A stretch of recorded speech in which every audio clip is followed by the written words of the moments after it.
Life happens fast. And in an instant, disaster could strike.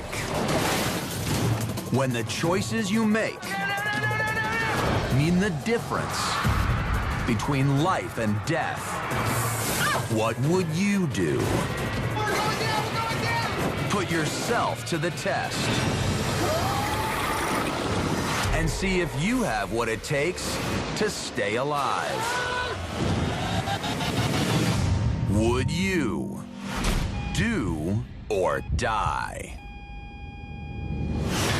High in the San Gabriel Mountains of Southern California, a holiday tradition is in full swing. Every year, visitors enjoy sledding on the hill above a frozen lake. And you're about to see why this is the last year it will ever take place. One of the sledders slides out too far and falls right through the ice. Friends and family run out to help. But one after another, the would-be rescuers fall through the ice. Now, we're putting you in the place of one of the fallen rescuers. You've plunged into a frozen lake, and you only have seconds to make the right move. Could you survive this chilling death trap? What would you do? A. Kick and belly crawl out the way you fell in.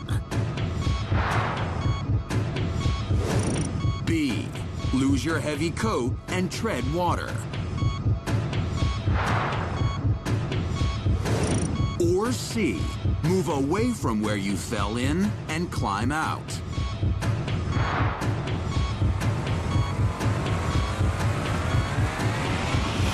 Here's what you should consider. You're in a frozen lake. The other rescuers can't help. And you only have a few seconds to get your bearings. The instant you hit the frigid water, cold receptors in your skin trigger an immediate physiological response, known as cold shock. It's a terrifying condition, characterized by sudden and involuntary gasping, like a fish out of water. You begin to hyperventilate. You can't get enough air into your lungs. Your heart races and blood pressure spikes. Your body knows it's in a race against time. Cold water robs your body of heat 25 to 30 times faster than air of the same temperature. Like a fan versus a freezer. Spend just 10 minutes in the frigid water and your arms and legs may become unresponsive. The clock is ticking. Make your choice. A. B. Or C.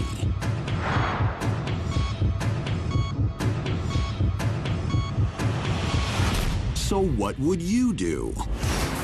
If you feel your coat is weighing you down, you might be tempted to lose it and tread in place until rescue can reach you. Even though you might expect your coat to feel like a lead blanket in water, it can actually trap air to help keep you afloat.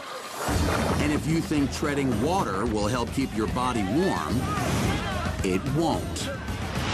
In fact, it has the opposite effect. Once you start moving, you quickly lose heat as blood circulates through your cold extremities.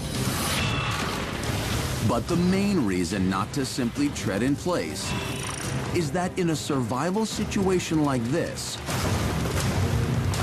you should never rely on someone else to save your life. So lose your coat and tread in place and you could be doubling your chances of dying.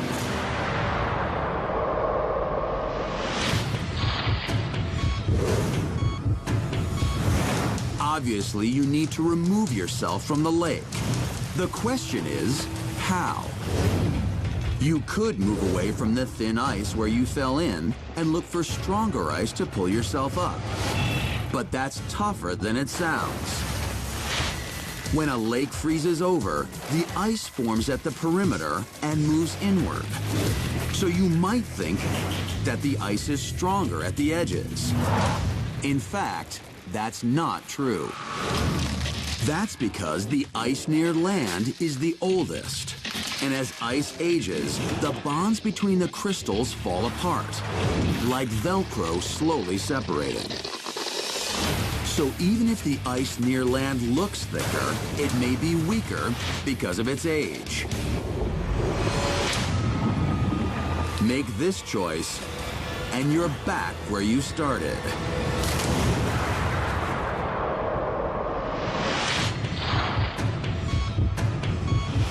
So what should you do? If you want to survive this frozen death trap, the best thing to do is kick and belly crawl out the way you came in.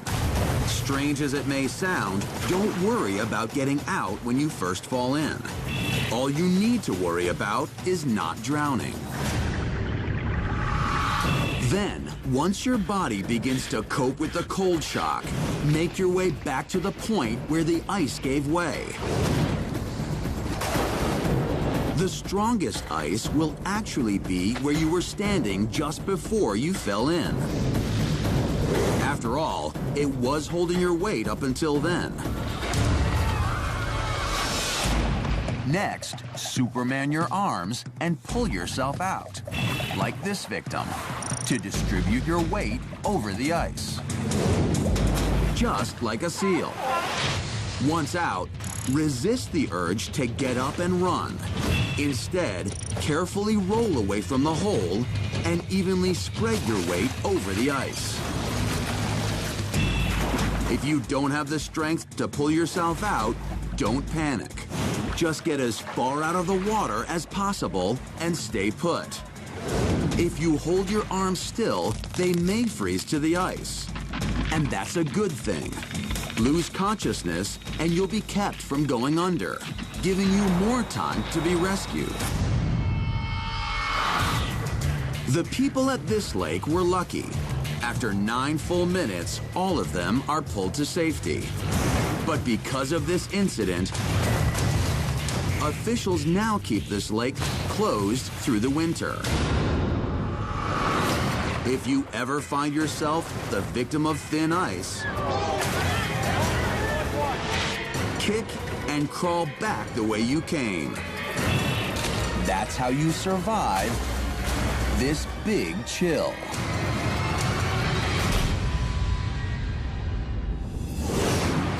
So you barely escaped an icy death. It's time to replenish some of that body heat. Perhaps with a strenuous bike ride through the countryside. Just be careful, because you never know what might lie around the next bend.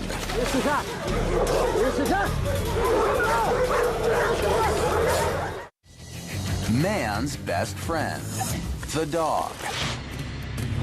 When looking at those puppy dog eyes, it's easy to lose sight of the fact that these are powerful animals with the killer instincts of a predator.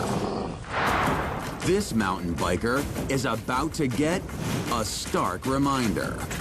He's out for a scenic ride along a rural road when suddenly his trek turns deadly.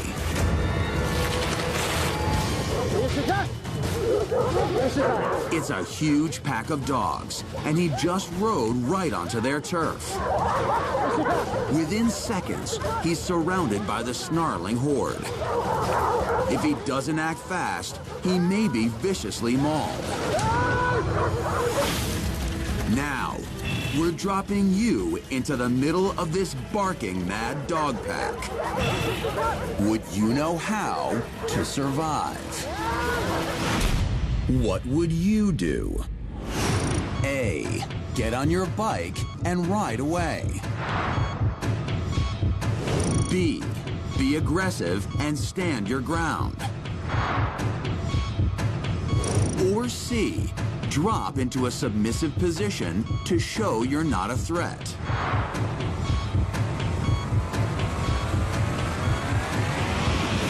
Here's what you should consider. You're on a country road, completely exposed, and facing down over a dozen snarling canines. Right now, the barking animals seem to be forming a circle around you. The same thing wolves do when closing in on their prey. These distant cousins of the wolf are called Pyrenean Mastiffs, sheep-herding dogs that have been known to aggressively guard their territory. And they've got the tools to do the job. Just one of these males can weigh up to 220 pounds, the same as a varsity football player. At the head of all that power is the dog's broad skull, capable of a vicious bite. And be warned, some large breeds of working dogs have been clocked running over 30 miles per hour, far faster than most mountain bikers can ride. If you don't act fast, the dogs will. Make your choice. A. B. Or C.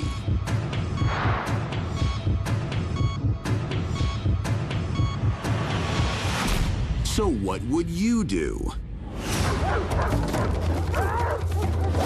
If you're worried about the dog's instinct to attack perceived threats, you may choose to drop into a submissive position. In nature, wolves may roll onto their side or back to submit to a dominant pack leader and prevent a fight. But remember, these dogs are trying to get you off their territory. If you're dropping down on the ground, you're showing them you're not going anywhere, while at the same time telling them they're more powerful than you. Roll over in this pack, and you may be submitting to a world of pain.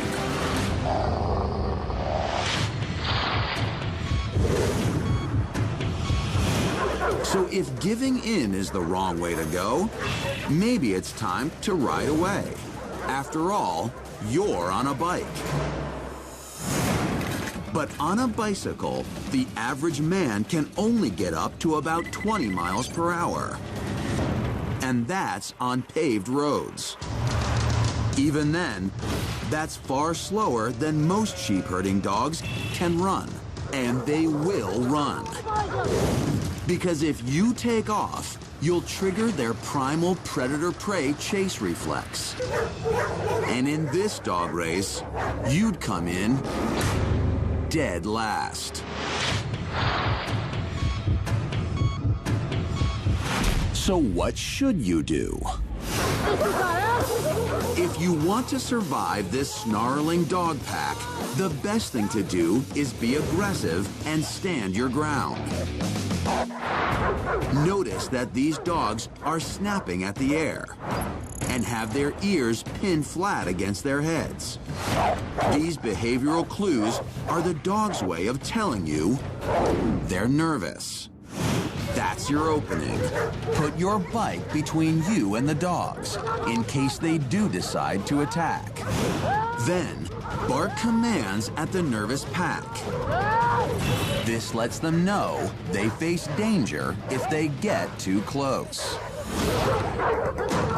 This biker was able to protect himself while doing just that. And luckily, the dog's owners arrived just in time to keep things from escalating. Be aggressive and stand your ground. That's what you do to call off the dogs.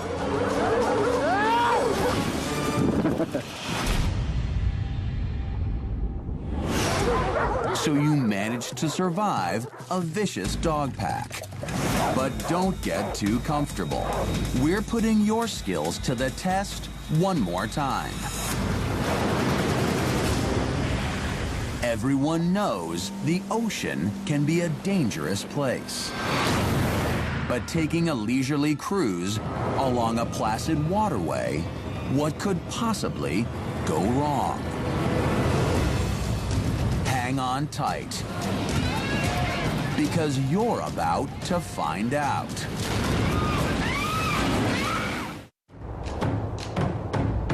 With over 1,260 miles of coastline, it shouldn't be any surprise that Florida has more boat owners than any other state. But with an average of over 600 accidents and more than 60 boat-related fatalities in Florida every year, it's a hobby that comes with serious risks. This 25-foot deck boat was just swamped by another ship's wake. Now it's taking on water at an alarming rate. And it's about to get a whole lot worse. It slams against a barge's angled bow. Now, we're putting you on deck. You only have seconds to decide how to make it out.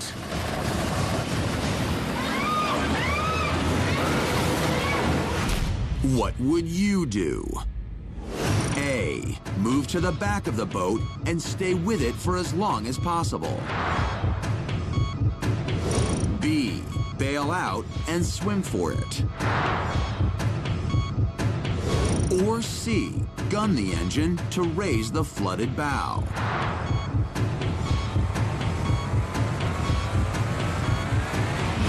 Here's what you should consider. You're on a flooded boat, wedged against a construction barge, and in danger of sinking fast. The speed of the current pinning you to the barge is a swift 11.5 miles per hour, only 10 miles per hour slower than the water tumbling over Niagara Falls. But it's not just the speed of the water that poses the danger. It's also the weight. Nearly a ton for each cubic yard pushing against your boat. Fortunately, federal law requires boats like yours to include added flotation. Buoyant foam injected into the hull meant to keep it water level, even after being swamped. But is it enough to keep your head above water?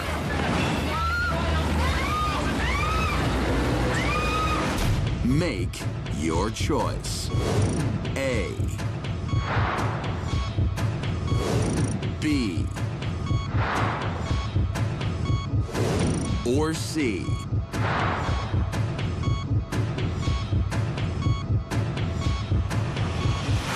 So what would you do? If you think you can power out of this mess, you could try to gun the engine to raise the bow. It works for boats that aren't swamped. But from the moment the front of your boat sank below the surface, it became one giant scoop. As the engine drives your craft forward, the weight of the water will continue to push it down. Gun the engine, and you're motoring toward disaster.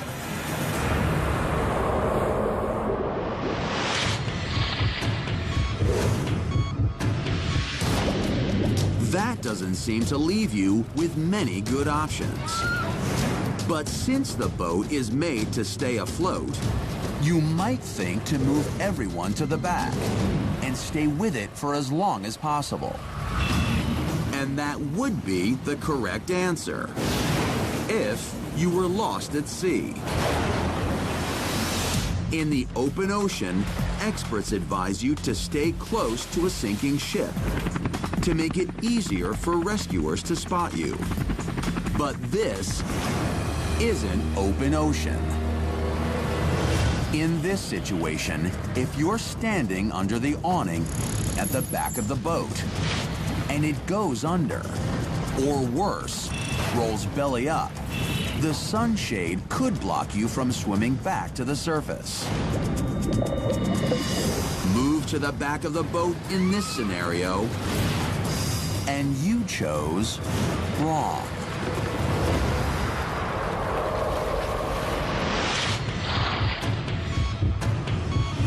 So what should you do? If you want to get away from this sinking ship, bail out and swim for it. Once in the water, move with the current to the outer edges of the barge and continue swimming until you make it to shore or until rescue can reach you. In this case, the Coast Guard was only 100 yards away and able to pull most of the victims from the water. But sadly, 2 of the 11 people on board lost their lives. It's a tragic reminder of just how fast a leisurely excursion can turn deadly.